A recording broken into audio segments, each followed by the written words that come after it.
தமிழ் பேசும் நல்லுள்ளங்களுக்கு வணக்கம். நேயர்களே, இது உங்கள் ஸ்பார்க் தமிழ் ஆடியோ புக்ஸ். இதுவரைக்கும் நம்ம சேனலை சப்ஸ்கிரைப் பண்ணாதவங்க சப்ஸ்கிரைப் பண்ணிக்கங்க. அப்படியே பக்கத்தில் இருக்கிற பெல் பட்டனையும் கிளிக் பண்ணிக்கங்க. இந்த கதை நான் வாசிக்கிற விதம் இதெல்லாம் உங்களுக்கு பிடிச்சிருந்தா கதை கேட்கும் ஆர்வமுள்ள உங்க நண்பர்களுக்கு ஷேர் பண்ணுங்க, லைக் மற்றும் கமெண்ட் பண்ணுங்க. எழுத்தாளர் அமரர் சாண்டில்யன் அவர்கள் எழுதிய கடல் புறா பாகம் 2, அத்தியாயம் 6.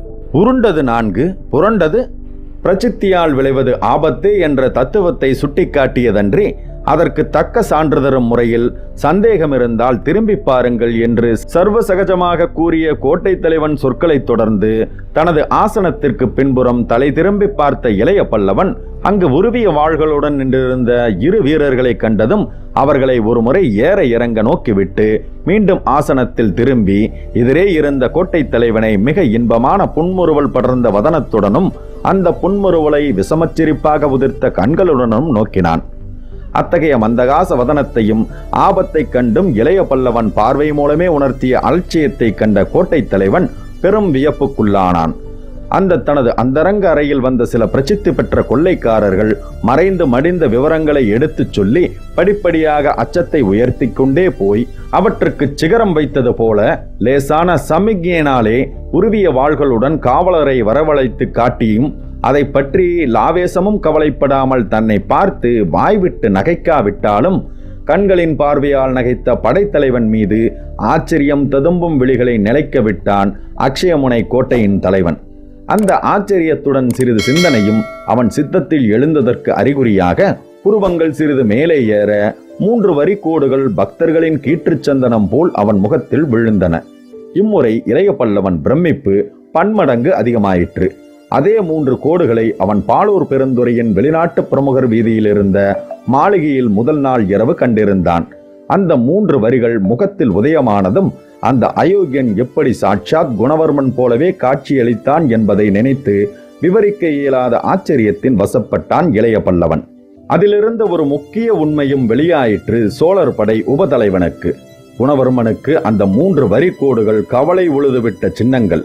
ஆனால் படாடோபத்திலும் கொள்ளைக்காரர் கொண்டு குவித்த பணத்திலும் காலம் கழிக்கும் இவனுக்கு என்ன கவலை இருக்க முடியும் என்று எண்ணி பார்த்த இளைய பல்லவன் சாந்திக்கும் பணத்திற்கும் படாடோபத்திற்கும் சம்பந்தமில்லை, சாந்தியை அளிக்கும் அம்சமே வேறு என்று தனக்குள் சொல்லிக் கொண்டான்.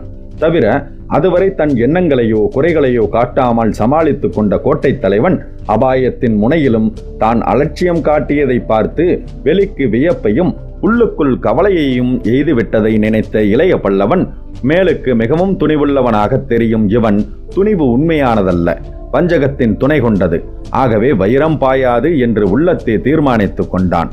இப்படி கோட்டை தலைவனின் பலாபலத்தை எடை போட்டுவிட்ட இளைய பல்லவன் நன்றாக தனது ஆசனத்தில் சாய்ந்து கொண்டு கால்களையும் சாவதானமாக நீட்டிக்கொண்டான். தனது அந்தரங்க அறைக்கு இளைப்பாற வந்தவன் போல் இளைய பல்லவன் ஆசுவாசப்படுத்திக் கொள்வதைக் கண்ட கோட்டை தலைவன் அவன் நிதானத்தையும் நெஞ்சுரத்தையும் கண்டு மேலும் மேலும் வியப்புக்கும் இத்தகையவன் அக்ஷயமுனையில் காலூன்றினால் தனக்கு ஏற்படக்கூடிய பலவீனத்தை நினைத்து கவலைக்கும் உள்ளானாலும் அந்த உணர்ச்சிகளை வெகு சீக்கிரம் மறைத்து கொண்டான். கொள்ளைக்காரர்களின் பணத்தாசையும் சில்லறை இன்பங்களில் அவர்களுக்கு இருந்த வெறியுமே தன் சக்தி என்பதையும் அறிவாளி எவனை விட்டாலும் பல திசைகளில் தனக்கு ஆபத்து உண்டென்பதையும் உணர்ந்ததாலே ஏற்கனவே பல அறிவாளிகளை அவன் தீர்த்து கட்டியிருந்தான். அவர்கள் பிரதாபங்களையும் தலைகளையும் பட்டயங்களில் வரைந்து அந்த ரங்க அறையில் பதித்திருந்ததற்கு காரணம் அந்த அறைக்கு வருபவர்கள் ஆரம்பத்தில் நடுக்கம் கொள்ளட்டும் என்பதுதான். அப்படி ஏற்கனவே பலர் நடுங்கியும் இருக்கிறார்கள். படங்களை பார்த்தும் தான் ஆபத்தை சுட்டிக்காட்டியும் இரு வீரர் வாழ் பிடித்து நின்றும் அசையாத துணிவு கொண்ட ஒருவன் தனது கோட்டைக்கு வந்துவிட்டான் என்ற நினைப்பு மட்டுமின்றி அவன் பெரும் அறிவாளியும் ராஜதந்திரியும் கூட என்ற எண்ணமும் கோட்டை தலைவனுக்கு பெரும் கவலையை அளித்தன. அப்படிப்பட்டவனை ஒழிப்பதானாலும் மிகுந்த எச்சரிக்கையுடன் நடந்து கொள்ள வேண்டும் என்பதையும் உணர்ந்து கொண்ட கோட்டை தலைவன் உள்ளூர இருந்த உணர்ச்சிகளை மறைத்து இளைய பல்லவனை நோக்கி மகிழ்ச்சி புன்முறுவலும் கொண்டான். அத்துடன் பாராட்டவும் முற்பட்டு, உங்கள் துணிவை பற்றி ஏற்கனவே கேள்விப்பட்டிருக்கிறேன், ஆனால் இன்று என் கோட்டையில் நேரில் கண்டேன் என்றான். வாழ்வீரர் இருவரை அவன் வரவழைத்தது தன்னை வெட்டி போட அல்லது சிறையில் தள்ள என்பதை உணர்ந்திருந்த இளைய பல்லவன் கோட்டை தலைவன் திடீரென தன் துணிவை பாராட்ட முற்பட்டதில் ஆழ்ந்த கருத்து ஏதோ இருக்க வேண்டுமென்ற எச்சரிக்கையுடனேயே பதிலும் சொன்னான். உங்கள் பாராட்டுதலுக்கு நன்றி. ஆனால் துணிவு எதையும் நான் காட்டவில்லையே. கோட்டை தலைவன் இதழ்களில் இருந்த புன்முறுவல் மேலும் விகசித்தது. என்ன, துணிவை காட்டவில்லையா என்று வினவினான், குரலில் வியப்பு ஒலிக்க. இல்லை என்றான் இளைய பல்லவன் சகஜமாக. இந்த சுவரில் உள்ள பட்டயங்களை படிக்கவில்லையா என்று மறுபுறை கேட்டான் கோட்டை தலைவன்.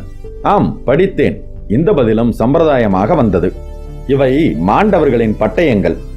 ஆம், அவற்றிலேயே குறிப்புகள் இருக்கின்றன. இந்த அறைக்கு வந்ததும் மறைந்தவர்கள். அதைத்தான் நீங்களே கூறினீர்களே. அவர்களை நான் ஏன் கொன்றிருக்க கூடாது? ஆமாம், கொன்றிருக்கலாம். கொன்றிருக்கலாமா? அதிலும் சந்தேகமா?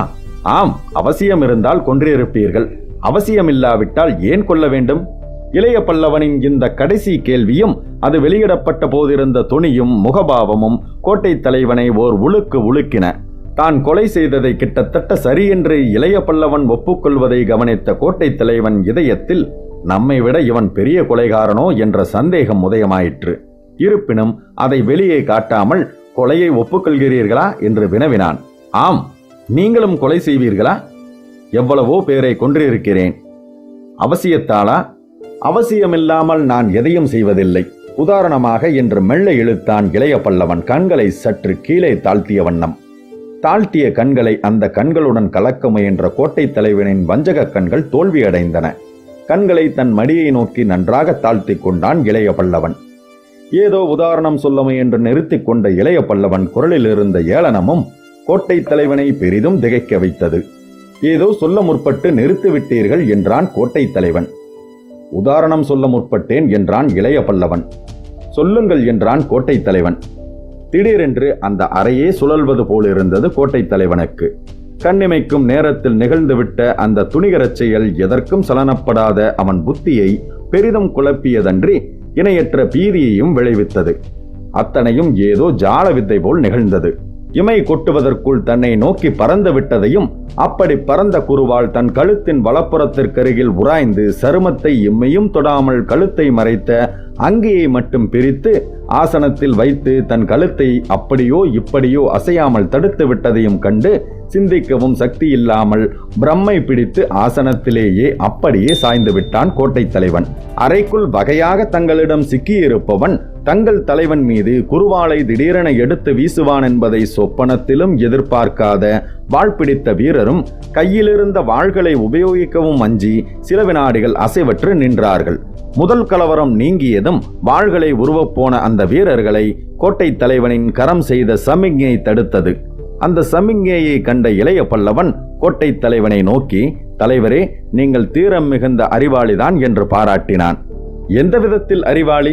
தான் குருவாளை வீசி கழுத்தை அசைய முடியாமல் ஆசனத்தில் புதைத்ததும் அடைந்த பிரமிப்பை வெகு சீக்கிரம் விளக்கிக் கொண்டு தனக்கு கேள்வி போடத் துவங்கிய கோட்டை தலைவன் நிதானத்தைக் கண்டு பெரும் வியப்பெய்திய இளைய பல்லவன் மிகுந்த அபாயமான ஒரு மனிதனுடன் தான் உறவாட வேண்டுமென்பதை புரிந்து கொண்டானாகையால் வாள்களை உபயோகப்படுத்த வேண்டாம் என வீரர்களுக்கு சமிக்ஞை செய்தது அறிவாளியின் செய்கை என்றான் இளைய பல்லவன். உங்களை அவர்கள் கொல்லாமல் தடுத்தது அறிவின் அத்தாட்சியா? கோட்டை தலைவன் கேள்வியில் ஏளனம் இருந்தது. இல்லை, உங்களை நான் கொல்லாமல் தடுத்தது என்றான் இளைய பல்லவன். புரியவில்லை எனக்கு என்றான் கோட்டை தலைவன். புரியச் சொல்கிறேன், கேளுங்கள். கோட்டை தலைவரே, என் கச்சையின் குருவாள் மட்டுமல்ல, இதோ இடையில் தொங்கும் நீண்ட வாளும் வேகத்துடன் வினை விளைவிக்க வல்லது.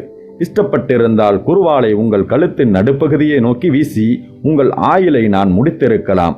என் உறுதியை உங்களுக்கு காட்டவும் உங்கள் அந்தரங்க அறைகூட உங்களுக்கு பாதுகாப்பு இல்லை என்பதை நிரூபிக்கவுமே குருவாளை உங்கள் கழுத்தின் இடது பக்கத்துக்காக வீசி அங்கேயே ஆசனத்தில் புதைத்தேன். உங்கள் வீரர்கள் வாள்களை ஓங்கியிருந்தால் கண்ணிமைக்கும் நேரத்தில் என் நீண்ட வாள் உங்கள் ஊட்டியில் பாய்ந்திருக்கும். உங்களுக்கு அது புரிந்திருக்கிறது. மனிதர்களையும் அவர்கள் திறமையையும் ஆராயும் சக்தி உங்களுக்கு இருக்கிறது. இதையெல்லாம் அறிந்துதான் உங்கள் நட்பையும் உதவியையும் நாடி நான் அக்ஷயமுனை வந்தேன். நீங்கள் என்னையோ நான் உங்களையோ கொல்லும் நிலையில் இல்லை என்று சர்வசாதாரணமாக ஏதோ கதை சொல்பவன் போல் விளக்கிய இளைய பல்லவன் திடீரென ஆசனத்திலிருந்து எழுந்து கோட்டை தலைவன் கழுத்தை அசைவொட்டாமல் செய்திருந்த குருவாளை எடுத்து தன் கச்சையில் மீண்டும் சொருகிக் கொண்டான். அது மட்டுமின்றி, ஏன் இவர்களை அனுப்பிவிடலாமே என்று வீரர்களை கையால் சுட்டியும் காட்டினான். இளைய பல்லவனின் செயல்களும் பேச்சும் பெரும் விந்தையாயிருந்தன கோட்டை தலைவனுக்கு. அத்தகைய ஒரு விசித்திர மனிதனை அவன் அதுவரை கண்டதில்லை. அந்த மனிதனால் தன்னை தாழ்த்தவோ உயர்த்தவோ நிச்சயமாக முடியும் என்று தீர்மானித்து கொண்ட கோட்டை தலைவன் தன் வீரர்களை கொண்டு அந்த அறையிலேயே அவனை ஒழித்து கட்டிவிடலாமா என்று மீண்டும் சிந்தித்தான். ஆனால் அதனால் விளையக்கூடிய ஆபத்தை எண்ணி இவனை ஒழிப்பதானால் அதற்கு இடம் இந்த கோட்டையல்ல, சமயமும் இதுவல்ல என்று தீர்மானித்து கொண்டு இளைய பல்லவன் கூறியபடி அறையை விட்டு செல்லுமாறு வீரர்களுக்கு பணித்தான்.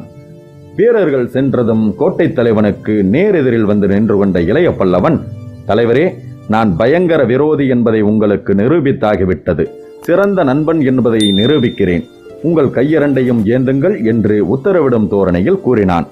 அதன்படி கையேந்திய கோட்டை தலைவனின் கைகளில் இளைய பல்லவன் கச்சையில் இருந்த பட்டுப்பையிலிருந்து கொட்டப்பட்ட 4 பொருட்கள் உருண்டன. உருண்ட அந்த பொருட்களை பார்த்த கோட்டை தலைவனின் கண்கள் அவற்றை பார்த்து கொண்டே இருந்தன. அறையில் அதுவரை நடந்த நிகழ்ச்சிகள் எல்லாம் அவன் சித்தத்தில் இருந்து மறைந்தன. கண்களில் விவரிக்க இயலாத வியப்பும் வெறியும் படர்ந்தன. அந்த வியப்பும் வெறியும் கலந்த கண்கள் பயபக்தியுடன் இளைய பல்லவனை ஏறெடுத்து நோக்கின. உருண்டவை 4, அவற்றில் புரண்டது பெருங்கதை. அன்பிற்கினிய நேயர்களே, உங்களுக்கு இந்த கதை பிடிச்சிருந்ததா? என்னோட குரல் மற்றும் கதை சொன்ன விதம் எப்படி இருந்ததுன்னு உங்களோட கருத்துக்களை தவறாம கமெண்ட் பாக்ஸில் கமெண்ட் பண்ணுங்க. மறக்காம ஒரு லைக்கும் தட்டி விடுங்க. அதோட உங்களை மாதிரியே கதையை விரும்பக்கூடிய உங்க நண்பர்களுக்கும் இந்த கதையை ஷேர் பண்ணுங்க. நீங்க ஒரு வேளை நம்ம சேனலை சப்ஸ்கிரைப் பண்ணாம இருந்தீங்கன்னா உடனே சப்ஸ்கிரைப் பண்ணிட்டு நோட்டிபிகேஷனையும் ஆன் பண்ணிக்கோங்க. கதை கேட்டுட்டு சப்ஸ்கிரைப் பண்ணாம போற நண்பர்களுக்கு ஒரு விஷயத்தை நான் சொல்லிக்க விரும்புறேன். ஒவ்வொரு ஆடியோ புக்கு பின்னாடியும் பல மணி நேர உழைப்பு இருக்கு. அந்த உழைப்புக்கான அங்கீகாரம் தான் நீங்க நம்ம சேனலை சப்ஸ்கிரைப் பண்றதும் உங்கள் லைக், ஷேர்ஸ் மற்றும் கமெண்ட். இது மட்டும்தாங்க. இந்த விஷயங்களை நீங்கள் ஏற்றுக்கிட்டீங்கன்னா கண்டிப்பாக சப்ஸ்கிரைப் பண்ணுவீங்கன்னு நான் நினைக்கிறேன். ஓகே, மற்றும் இன்னொரு அருமையான கதையோடு உங்களை நான் சந்திக்கிறேன். உங்களிடமிருந்து விடைபெறுவது உங்கள் கார்த்திகேயன்.